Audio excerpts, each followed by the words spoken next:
estamos aquí con la presencia de Miguel Brown para analizar los hechos más importantes de la última semana en materia económica. ¿Qué tal, Miguel? ¿Cómo andás? Bien, muy bien. Gracias por venir. No, por favor, gracias a ustedes. Bueno, una semana en la que, como venimos conversando a lo largo del programa, se firmó el acuerdo entre Repsol y el gobierno por la compensación por la expropiación, ¿no?, de YPF en el año 2012. El gobierno cierra de esta manera este particular capítulo y sigue avanzando en la resolución de los conflictos con el resto del mundo. Miguel, bueno, ¿qué te parece este acuerdo? ¿Crees que modifica el panorama económico del país? Mira, el PRO fue el único partido que en su momento se opuso en el Congreso a la, digamos, expropiación sin compensación, a la confiscación de Repsol y YPF. Y entonces esto lo vemos como un paso positivo, es reconocer que uno no puede, digamos, apropiarse de una empresa sin pagar algo a cambio. Entonces nos parece un paso razonable. Creo que forma parte de una serie de pasos que está tomando el gobierno, que apuntan a normalizar las relaciones con el mundo, apuntan a tratar de, digamos, ordenar la situación macroeconómica. Lamentablemente creo que son medidas que han llegado muy tarde y que no van a poder evitar la recesión, algo de caída de empleo y un aumento en la inflación. Pero de alguna manera igual ves que modifican el panorama, ¿no? Si bien no llegan en el momento oportuno, tal vez de acuerdo a tu criterio, sí sugerís que están modificando, ¿no?, el panorama hacia el futuro, sí, ¿no? Sin duda, o sea, nosotros lo venimos diciendo desde, te diría, el 2011, que nosotros avisábamos que el modelo estaba agotado, que había que hacer cambios. Y finalmente el gobierno tomó nota de la realidad. Ya estábamos hace 2 años en que los salarios reales no crecen, el empleo privado no crece, la economía está estancada, la inversión cae, y frente a ese panorama, encima ahora con una crecida de la inflación, el gobierno se vio forzado a tomar una serie de medidas. Como digo, lamentablemente han sido demasiado tarde y ya no tiene credibilidad. Pero desde ya, obviamente, peor hubiera sido no hacer nada, ¿no? O sea, eso dentro de la situación complicada nos parece que son medidas que nos alejan del precipicio, vamos a decirlo. Bueno, el gobierno desde ya seguramente pretende, ¿no?, con este acuerdo acercarse o comenzar a acercarse a los mercados internacionales de capitales, dadas sus necesidades, ¿no?, de financiamiento, y también ver si puede atraer inversiones para explotar, ¿no?, los vastos recursos petrolíferos que hay, ¿no?, por ejemplo en Vaca Muerta. ¿Crees? Bueno, vos estás señalando un problema de credibilidad, o sea, ¿crees, digamos, que este anuncio que se ha hecho no le va a permitir al gobierno cumplir o avanzar hacia esos objetivos? Mira, yo estuve la semana pasada en Neuquén, justamente 2 días, con el objetivo de interiorizarme de la cuestión. Nosotros en la Fundación Pensar estamos trabajando en el armado de los planes de gobierno nacionales para el PRO, y obviamente vemos la cuestión energética como prioritario, ¿no? O sea, hoy tenemos un déficit energético, hemos perdido el autoabastecimiento, estamos importando combustibles caros, contaminantes de Venezuela, por ejemplo. Entonces, recuperar la producción y el autoabastecimiento es una prioridad nacional.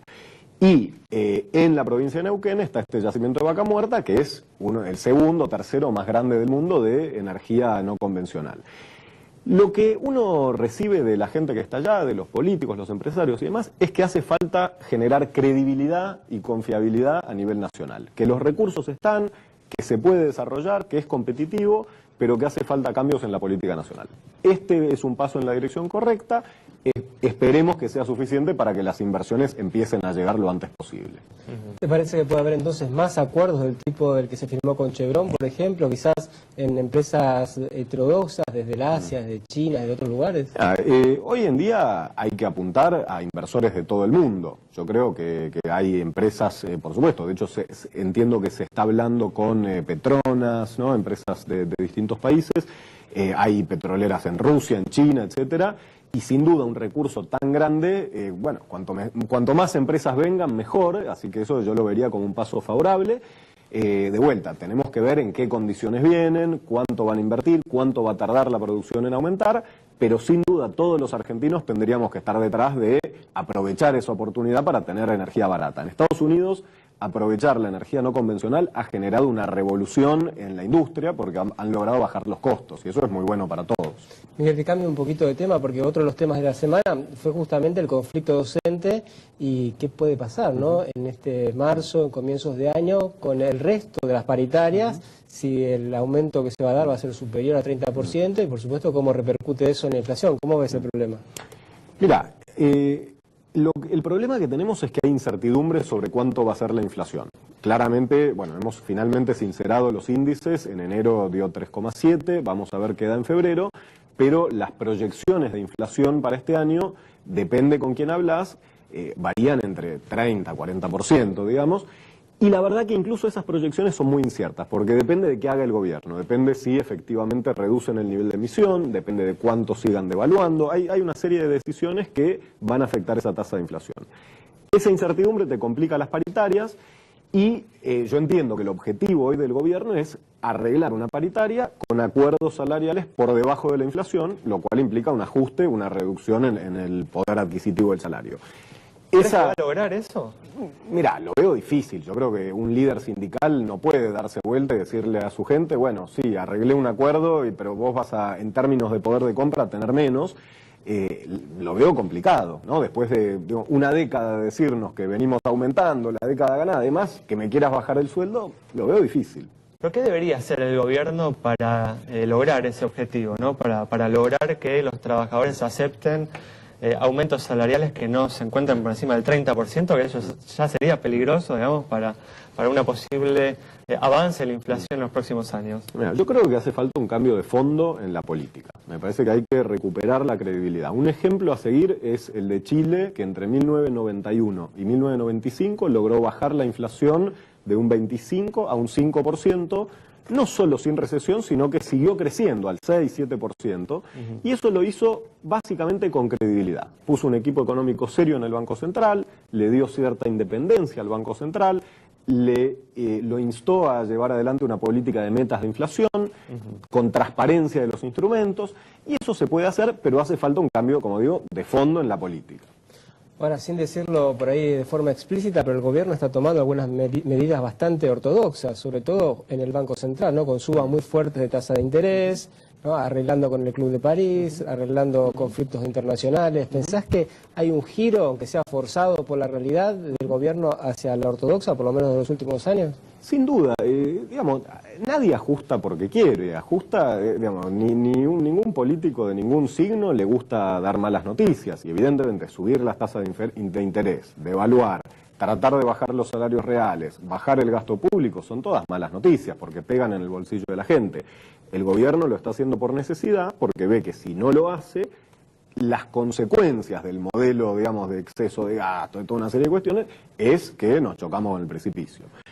De todas formas, por lo que decías antes, estas medidas que está tomando de esta manera el gobierno no van a ser suficientes para frenar la inflación, por lo que decías antes. No, por supuesto, no, por sí solas no.